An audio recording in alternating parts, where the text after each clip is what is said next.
Parents' Guide to Making Online Lessons Better. Hi, I'm Phil from Music Theatre Academy. In today's video, we're going to be looking at learning instruments online and how to get the most out of your child's lessons.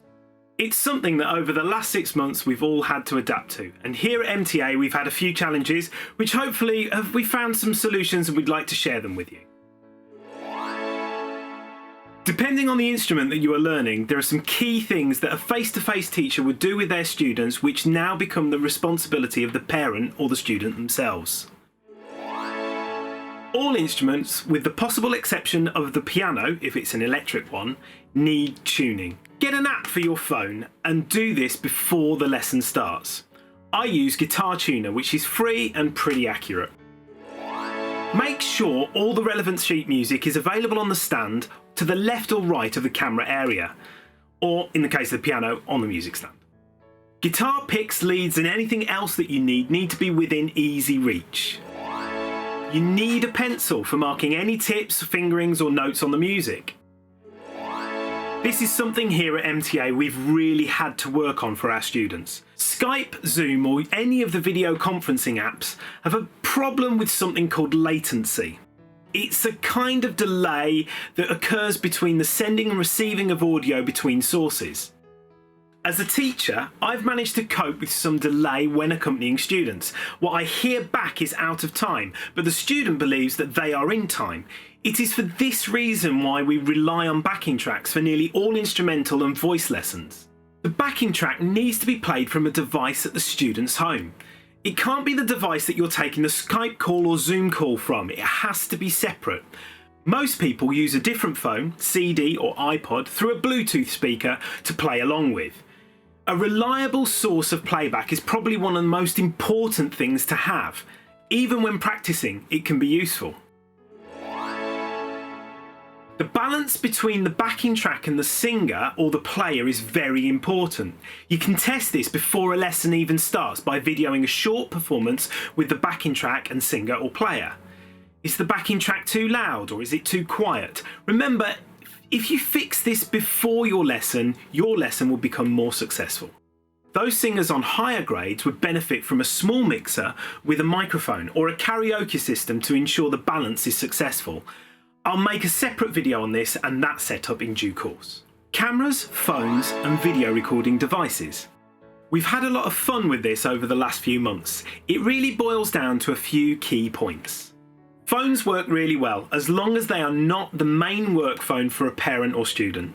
As adults can be distracted by their phone at work, for children concentration is almost impossible if there are constant interruptions, notifications and other little reminders that pop up on the screen during a lesson. Try to disable these when a lesson is taking place or have a dedicated device for lessons. An old phone working on Wi-Fi can be just as effective. Make sure the device is charged or connected to a power supply.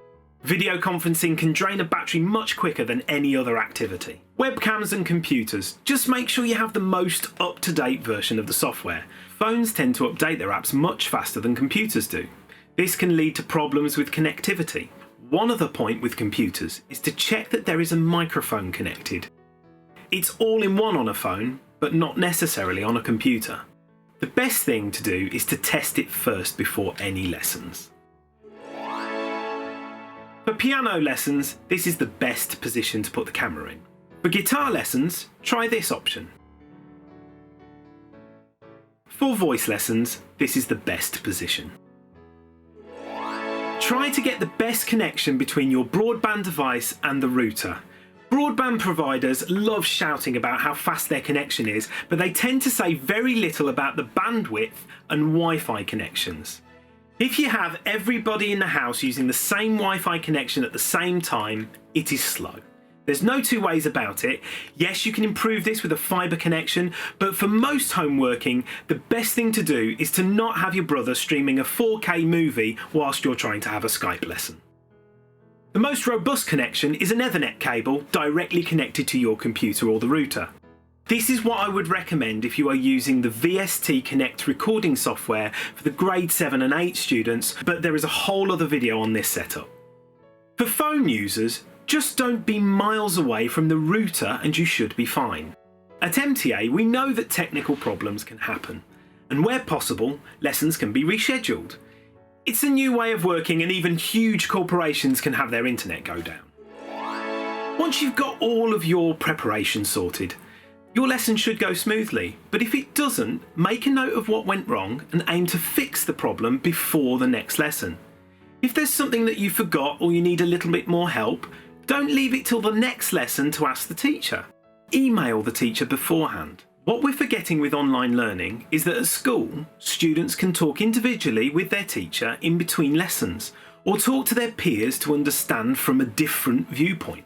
In the case of most musicians, most pick up the nuances of performances from watching or playing with other musicians.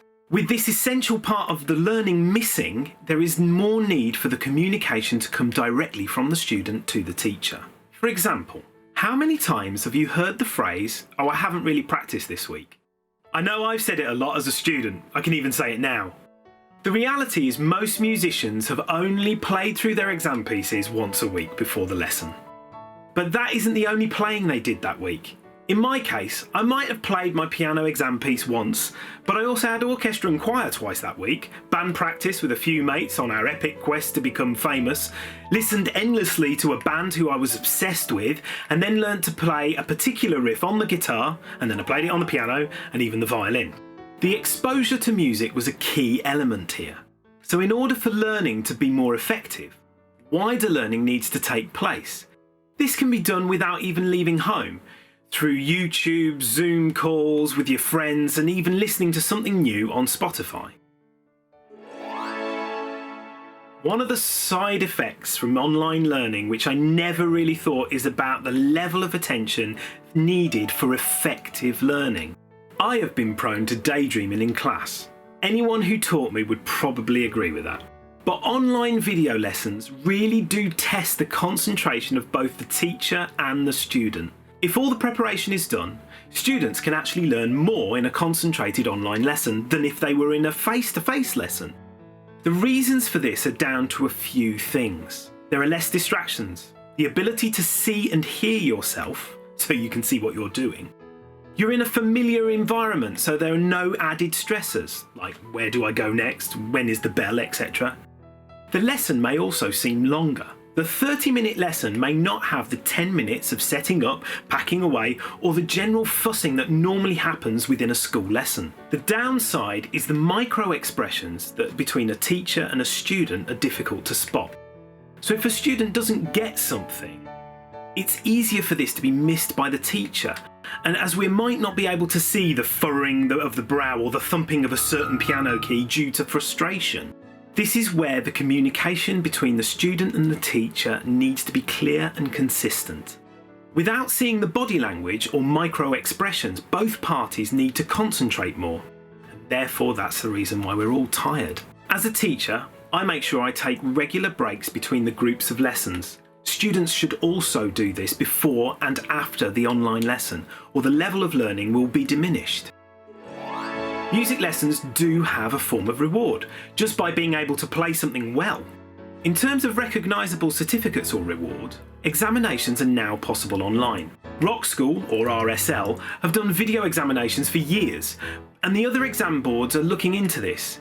It is possible to achieve a grade 8 without even going to an examination room. Parents should really see this as something that is in addition to learning an instrument, rather than the reason to learn an instrument.